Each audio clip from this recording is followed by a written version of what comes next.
Hi guys, welcome back to my channel. Welcome if you are new. My name is Heather. I'm the owner and author behind townsendhouse.com, where I help you implement systems and strategies in order to overcome the chaos and cultivate simplicity in your home and homeschool. I am a homeschooling mom of 3 kiddos, and we are in our 11th year homeschooling. Today I'm going to be talking all about my monthly homeschool conference that I have with my kids. Now, I do not do a monthly conference every month of the year. We are year-round homeschoolers, but I do it most months of the year. And so that is what I'm going to focus on today. So let's get started. First, I'm going to talk a little bit about what a monthly homeschool conference is, because you may be thinking to yourself, why do I need to have a homeschool conference with my kids? That doesn't make any sense. We are home together. Well, what a monthly homeschool conference is really a chance for me to sit down with each of my kids individually to see how their month has gone. And I do this because I want to make sure that I am giving them all the tools and resources that they need throughout the month to make sure that they feel successful. I want them to feel successful in their homeschool and in making progress in the different subject areas. But it also gives me a chance just to check in and see how they are doing with the different subjects. Now, I know that as a homeschool parent, I am with my kids all the time, and I am able to make observations, and I do that every month. I make observations, I write down ideas, things that I think we need to change, maybe a different rhythm that we need to try, or a different order of things. I'm constantly doing that. I really like change, and so that's probably part of it. But I do jot down all of that information in my Erin Condren planner. I have my planner here. At the end of each month, I sit down and during my planning day, and I will sit and I will jot down just on the blank piece of paper at the end of the month. There's 2 pages at the end of each month. And I will write down my thoughts about how the month has gone, what has gone well, the challenges that we've had, if I feel like we need to make adjustments, anything that I can think of about our month, I write it down. And then the purpose of the monthly conference with my kids is to see if their thoughts align with mine, because I could see my kids struggling in something and they may not actually be struggling with it, they may just not enjoy it. So I could misinterpret the slowness of work due to them struggling with a concept and thinking that perhaps they need a different way of being taught in that particular concept. Or I could think that they are really bored, but it's actually a concept that they're struggling with. And so I don't want to misinterpret that stuff. My ideas are obviously different than theirs because I am not them. I'm not doing the actual work. They are.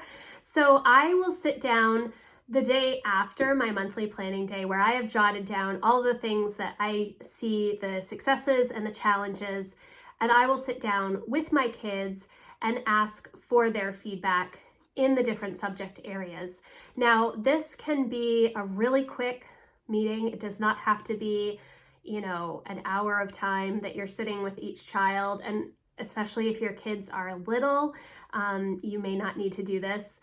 I do this with Lucy. I always ask her, well, how do you think school is going? What would you like to change? And mainly it's that she just wants to play more. But with my older 2 kids, it is really important for me to sit down and check in with them, especially when they are doing a lot of self-directed learning.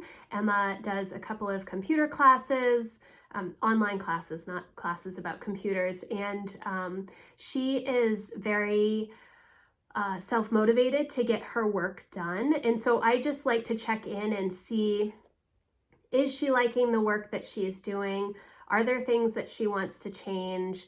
Are there things that she is interested in that she wants to explore further? I want to make sure that I have notes about that so that I can figure out how I'm going to work that into the month ahead. When you sit down with your kids for this monthly conference, you don't want to feed them the information that you think that they're going to say. You want to just let them speak freely And depending on the moods of your kids in the moment when you're asking them, it could go really well or it could be quite challenging. But I think one of the things to remember is just to be open to what they're saying.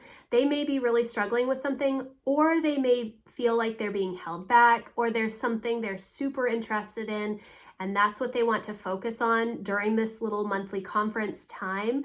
Whatever it is, let it be mostly open-ended. There are a couple of questions that I do ask my kids in every monthly conference. How do you think the month has gone? What do you want to change? And are there things that you need resources in order to help you move forward with that particular subject or topic? So I want to know what they are getting out of the month, if they are making progress, if they like what they're studying, because obviously I don't want my kids to be bored out of their minds in their homeschool. One of the reasons that we homeschool is for educational autonomy, so that my kids are seeing the things that they are interested in learning about.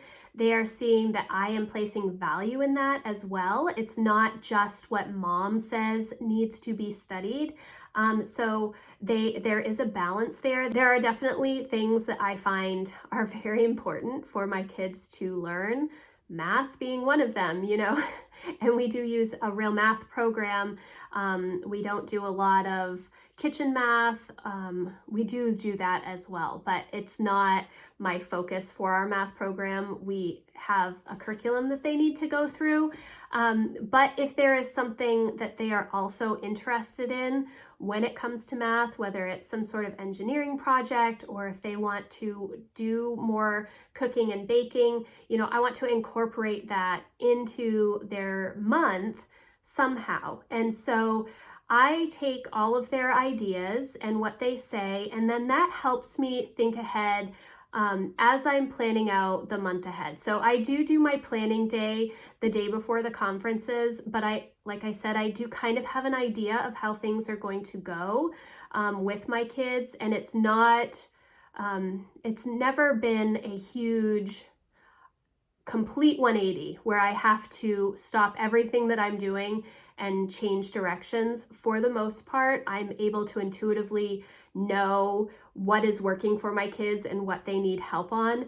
But if there are things that they are interested in learning and they need new resources, that gives me a little bit of time before the month starts to find those resources or tools or classes or whatever it is, and figure out how I'm going to incorporate that in the next month. This was just a really quick video to share how I stay in tune with my kids with their learning. I do want to make sure that I am taking their priorities into account when I'm thinking about our homeschool. I want them to love learning. I want them to constantly be seeking out the things that they find are important to learn. And this conference just gives me an opportunity to connect with my kids and see that we're on the same page and that we're moving forward in the right direction. It's just a little heart-to-heart talk, and I kind of have to hold my tongue a little bit. Sometimes my kids will come to me with a lot of concerns about different subjects, and that's okay. Or they may really not like something that we're doing, and that's okay. Even if I've spent a lot of time planning and prepping and really trying to figure out the best thing for my kids, it's okay if they hate it, and then you need to change direction. But I find that because I do have these monthly conferences, I'm able to sort of tweak our rhythm, the things that we're studying, the way that we do things, the different tools that we're using and resources that we're using. I'm able to tweak those as we go throughout the year, so my kids never feel like they are just miserable with what they are doing. Obviously, there are times when they're not happy about an algebra test, or they don't like a specific science lab, or they're bored out of their minds about Euclid and geometry. But that's okay. We can make adjustments as we go. And these monthly conferences allow me to make those adjustments on the fly without having to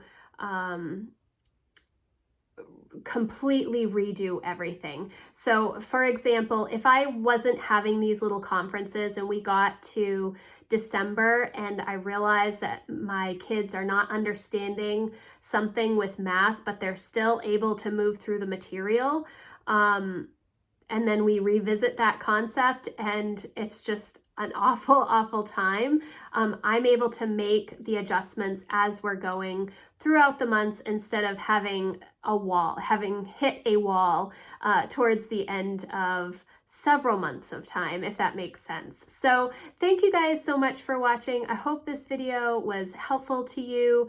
Do you do a monthly conference in your homeschool? I would love to hear about it if you do. I hope that you'll give this video a thumbs up, and I will see you in the next video. Thanks guys, bye.